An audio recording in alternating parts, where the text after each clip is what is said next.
আসসালামু আলাইকুম। আলহামদুলিল্লাহ। প্রথমেই আল্লাহর শুকরিয়া আদায় করে নিচ্ছি। ইয়া রাব্বি লাকাল হামদ কামা ইয়ানবাগি লিজালালি ওয়াজহিকা ওয়া আযিমি সুলতানিক।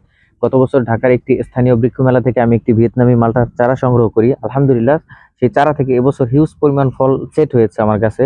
দেখতেই পারতেছেন, হিউজ পরিমাণ ফল সেট হয়েছে। মাশাআল্লাহ, বারাকাল্লাহু ফিহি।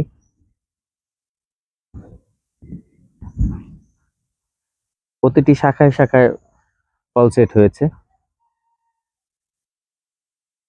মুকুলের সংখ্যা অনেক ছিল, যদিও আমি সবগুলো মুকুল টিকাতে পারিনি। যতটুকু সম্ভব আমি চেষ্টা করেছি কীটনাশক স্প্রের মাধ্যমে যতটুকু এটার পরিচর্যা করা যায় আমি অতটুকুই করেছি। বর্তমান সময় বাংলাদেশে ভিয়েতনামি মালটা একটি পরীক্ষিত জাত। এটা বাণিজ্যিকভাবে বিভিন্ন জেলায় চাষ করা হচ্ছে।